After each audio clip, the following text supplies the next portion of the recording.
Tatalakayin sa atin ito ay tungkol po sa complication of hypertension. Okay? Ang normal BP ho is 110/70, 120/80 is pre-hypertension, 130/90 is mild hypertension, no? So, pataas ho ng pataas yan, papunta ho sa moderate and severe hypertension. Mali ho yung notion ng tao na 130/90 is still normal. Mild hypertension na po yan. And dati ho, 120/80 is still normal. Ngayon ho, pre-hypertension na yan. 110/70 na ho ang normal BP ngayon. No? Tumataas ho ang BP ng mga pasyente kapag ho kumakapal na ho yung atherosclerosis sa gilid. So, hardening and thickening of arteries, no? Pagka ho may diabetes naman kasi, ayan ho, nagkakaroon ng wear and tear ang gilid, nasisira ho ang dinadaanan, yung endothelium. Tapos so, siyempre ho, ang didikit dun at tatakip doon is cholesterol. Makaka-form ho yan ng plaque formation, gagawa ho ng atherosclerosis. Isa rin ho ang fatty liver sa reason kung bakit ho nakakalusot itong mga cholesterol na to. Dapat ho nafi-filter ho siya. But because hindi na ho ganun kaganda ang filtering capacity ng liver ninyo, pagka ho fatty liver kayo, lulusot na ho ang sugar, diabetes. Lulusot ho ang cholesterol, atherosclerosis, no? Pag matagal na ho, kakapal na yang atherosclerosis na yan, sisikip na ho yung dadaanan ng blood, making you hypertensive. So, ang ginagawa ho ng iniinom nating maintenance is what? Di naman ho natatanggal yung atherosclerosis sa gilid. Kung hindi, ibinubuka ho lamang ang ating ugat para ho lumuwag, para ho bumaba ang pressure. But when you stop your medication, tataas po yan uli. So again, it is suppression and control and hindi ho cure talaga ang nangyayari. No? Kung napansin nyo, palagi hong band-aid treatment sa diabetes, hypertension, pati ho sa iba pang sakit. Kaya ho habang buhay, naka-maintenance. And isa ho sa root cause na nabanggit natin kanina is what? Yung fatty liver. Doon ho magsisimula kasing hindi na na-filter, kaya ho diretso yan aagos sa ating ugat. So, magiging high blood kayo, tataas ang mga cholesterol ninyo, magdadiabetes kayo, but if your liver is a normal liver, hindi ho magkakaganon. Kaya nga, address the root cause, which is fatty liver. Ayun ho, kailangan ho malinis, ma-decongest ang liver and gallbladder. So, detoxification program is the answer.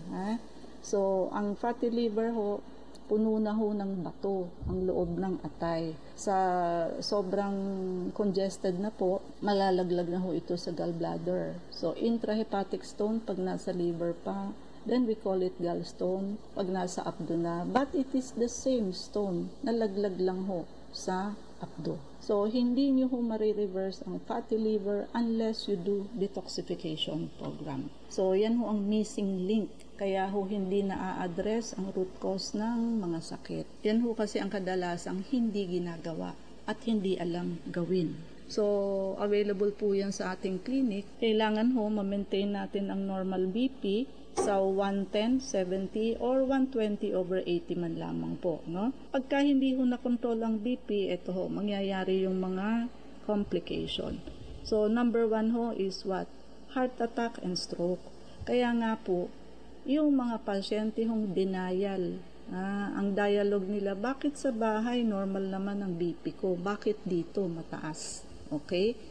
At mas delikado pa nga ho yung may stethoscope. Why? Kung hindi pa ho gaanong bihasa ang kumukuha ng BP, kahit ho hindi niya narinig ang una at huling tunog sa sphygmomanometer, sasabihin niya ho sa inyo 120/80. Kasi nahiya siyang sabihin na ulitin nga natin kasi hindi ko narinig. Siyempre ho, mawawala yung trust ninyo. Kaya hindi niya ho yung sasabihin. Magpe-pretend ho yan na 120/80 because alam niyang 120/80 is accepted pa as normal. mahal. And also sa mga butika na libre ho ang pagpapa-BP, mga ano pa ho yan, estudyante or apprentice. No, ganun din po, kahit hindi na dinig, sasabihin ho sa inyo 120/80. Kung hindi ho yan estudyante at nag-a-apprentice, magtsatsaga ho bang magpasweldo ng libre yan dyan, tagakuha lang ng BP maghapon? Naisip niyo po ba yun?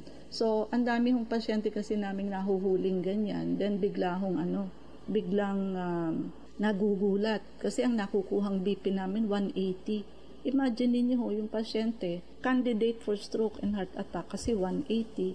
Pero ang alam niya ho, siya ay 120/80 even before. Kaya wala ho siyang maintenance. Para siyang bomba na sasabog na lang. Kasi kala niya 120/80. So kampante lang ho siya na wala siyang maintenance.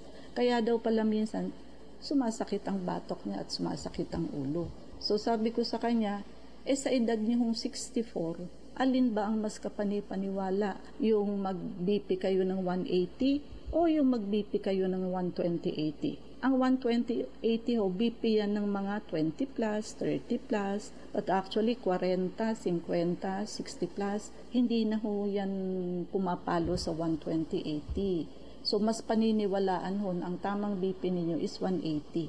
Wag niyo hong iasa sa iba, bumili ho kayo ng sphygmomanometer, marami na hong mura sa online, no? O di ho kaya dito sa may Bambang, pakarami hong medical supply dyan. Wala pa ho 1,000, meron na kayong sphygmomanometer. Yung digital na ho ang kunin ninyo kasi na sinasaksak, hindi ho yung naka-battery para mas accurate po siya. Heart attack and stroke. Hindi ho ba kasi sisi kung na-heart attack ka na, na-stroke ka na, dahilan ho sa hindi ka kumukuha ng blood pressure mo. Another is heart failure.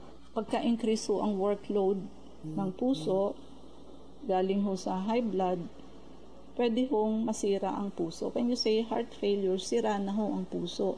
Sira na yung mga valves ng puso mo. Sira na rin ho yung mga heart muscle mo. Kumbaga ho parang sa damit, tas-tas na ho lahat ng tahi. So, paano nyo ibabalik yan? Kakanda putol-putol na ho yung mga muscle string ninyo eh. Yung valves po ninyo masisira. So, in short, ang heart ho, pag nasira, that is already irreversible. Kaya nga yan ho ang inaagapan pag may pneumonia ang pasyente o kahit na ho high blood.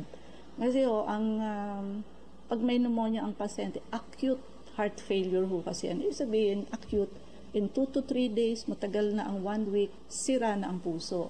While pagka ho chronic ang heart failure, meaning something that is more than 6 months, so matagal, dahan-dahan, progressive. So, high blood is one. And siyempre pag dinagamot ang heart failure, ang kauuwian ho ng pasyente, alam nyo na, puso ho yan anytime na huminto ho yan, mag-pump 24/7, so mawawala ho ang pasyente. So, and ano ang pinanggalingan? High blood na hindi ninyo ginamot dahil ayaw ninyong uminom ng maintenance, magsisisi ho kayo pagkahuli na.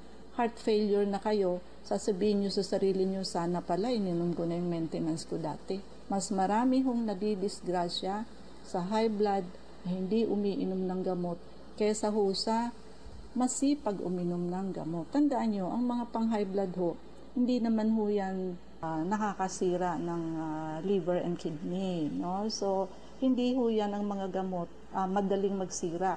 So, very safe naman po yan. No? So, ang mga nakakasira ho ng liver and kidney, itong mga NSAID, yung mga aldopurinol, metformin, lahat ho yan kidney, yung tama. Sa liver naman ho, paracetamol, ayan. Even a simple paracetamol, if it is regular and 3 to 4 times a day, nakakasira ho yan ng liver, and also anti-TB drugs, ayan.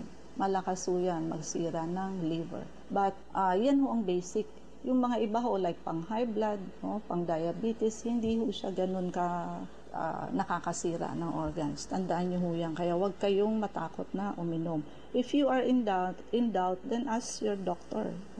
Also, aneurysm. Prone ho sa aneurysm ang taong hindi kontrolado ang blood pressure. Magwi-weaken ho kasi ang wall ng ating arteries and magbabulge, forming an aneurysm. Pagka ho nag-rupture, yung bulging na yan sa ating arteries, life-threatening ho yan. Lalo na kung nasa brain. So, paano hong nangyayari? Pag mataas ho ang pressure, syempre ho banat na banat ang wall ng arteries. Kasi nga ho, masikip dahil high blood kayo. Nai-stretch po yung wall ng ating arteries. Pag na-stretch ho, tapos ibinalik nyo, ibabalik nyo na hindi na ho nakabanat, o di ho ba, maluwag na yung wall. So, yung wall ho, weaken na, hindi na tight, di ho ba? So, para hong rubber band, na pag in-stretch nyo ng sobrang banat, di ho ba, pag ibinalik ninyo, maluwag na siya. So, magfo-form ho yun ng outpouching para hong bulsa sa gilid. Yun ho ang aneurysm. At ang aneurysm, isa ho para ma-prevent yan is huwag kayong maha-high blood. Kailangan ho laging controlled ang BP.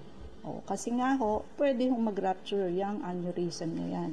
Pinakabad hong aneurysm sa brain. Meron pa hong ibang aneurysm in different parts of the body. So, sabi ko nga sa inyo, kasi nga ho, napakaliliit lang ho ng ugat natin sa kidney para lang ho siyang capillaries. Gasinulid pagka-capillaries. So, kaya pag masikip, halos wala na hong makadaan dyan na blood. Pag wala hong masyadong nakadaan na blood, mamamatay ho yung kidney tissue ninyo. So, wag nyo hong pababayaan na ang BP ninyo in a day, mababa lamang pagkaiinom nyo ng gamot sa umaga. Tapos sa gabi, actually, wala na pala yung effect ng gamot ninyo. Kaya, ang nangyari, high blood na kayo sa pagtulog ninyo. Bukas ng umaga pa kayo uli iinom. So, kaya ho, madalas ang nangyayari ang stroke sa madaling araw. Kasi kadalasan ho, lapse na yung iniinom na maintenance, hindi pa ho nakakainom, ayun, nai-stroke na ho ang pasyente. Okay. So, kailangan ho 24/7 bago pa kayo uminom ng susunod ninyong dosage, maintain pa rin ho ang BP ninyo into normal. So, pupunta ho kayo sa doktor at sasabihin nyo yan pagka ho sa gabi, hindi na, para dagdagan ho yung pang high blood ninyo. Kung meron na ho sa umaga, meron na sa gabi. Sa kalagitnaan naman ho, tumataas sa hapon. Sasabihin nyo rin ho yan sa doktor ninyo para ho iayos niya kung ano yung mga dapat ninyong inumin. But, hindi ho pwedeng para hong siso sa umaga, mababa. Sa tanghali, mataas. Pag inom nyo sa gabi, mababa ho uli. Lalo ho kayo mai-stroke kapag ho close open ang inyong BP. Kasi ho, magiging brittle lalo yung walls ng inyong arteries. Eye damage, pwede hong mabulag ang isang pasyente. Pagka ho, pwede kayong putukan ng ugat sa mata. Pagka ho hindi naaampat ang blood pressure, no? Pwede ho kasing mag-burst or bleed yung maugat sa mata dahilan ho sa sobrang taas ho ng BP. Metabolic syndrome, ayan, group of disorder na may kasama hong mataas na cholesterol, mataas na triglyceride, uncontrolled BP, uncontrolled ang sugar, at makapal ho o malaki yung abdominal fats. And pati ho memory and cognitive decline. Pagka ho uncontrolled ang BP, maaapektuhan ho yung ability to think and learn. So, ganun po. Kaya, hindi nyo alam, marami ho ang ayaw uminom ng maintenance sa BP. They are denying that they are high blood. Sabi nila, white coat hypertension daw. Tumataas daw ang BP nila pag nakakakita ng doktor. Huwag na ho kayong gumawa ng kung ano-anong kwento. Uulitin ko, wala hong side effect ang maintenance pang high blood. So, kailangan nyong uminom. Hindi ho masisira ang kidney ninyo at liver. Lalo pong masisira ang kidney ninyo at sandali lang ho mapupunta kayo sa dialysis kapag ho high blood kayo at hindi nyo iniinuman ng maintenance. Naintindihan? So, lalong masisira ang kidney ninyo, mauuwi kayo sa chronic kidney disease, yung dinadialysis po, pagka hindi kayo umiinom ng gamot. So, maliho yung iniisip ninyo, baka masira ang kidney ninyo so pag-inom ng pang high blood. No, wrong po yan. No? So, tanggalin nyo yan sa isipan ninyo. So, ang mga komplikasyon ho ng hypertension ay hindi ho biro, di ba? Heart failure, stroke, heart attack, aneurysm. Pag nag-rupture ho yan, yan, madami ho dead on arrival. Kidney damage, so madadialysis kayo. Eye damage, mabubulag ho ang pasyente. Metabolic syndrome and pati yung memory ninyo hihina. So, simple lang naman ho ang sagot dyan. So, kailangan ho mag-maintenance kayo. But of course, maintenance for hypertension is what? It is still suppression and control. Pag gusto ho ng permanent cure, kailangan ho yung liver and gallbladder ay malinis po natin para ho hindi makalusot yung cholesterol, yung triglyceride na kukulapol ho sa gilid ng ating endothelium o lining ng ating arteries. So, kailangan nyo ho ang detoxification program and blood cleansing program ideally every 3 months. Pero kung gusto nyo hong mas mabilis, pwede naman hong every month. Depende ho sa kaso ng pasyente. But I am telling you that there is a way out. Wag lamang ho magic. Tanggalin nyo sa isip nyo yung magic. Kala nyo pag nag-detox kayo ng isang beses, tatanggalin nyo na laho yung maintenance. Hindi po ganun. Ako ang magsasabi sa inyo kung tatanggalin nyo na or hindi pa. So, yung atin hong soap, IV anti-aging, IV whitening soap, naka 5+1 po yan.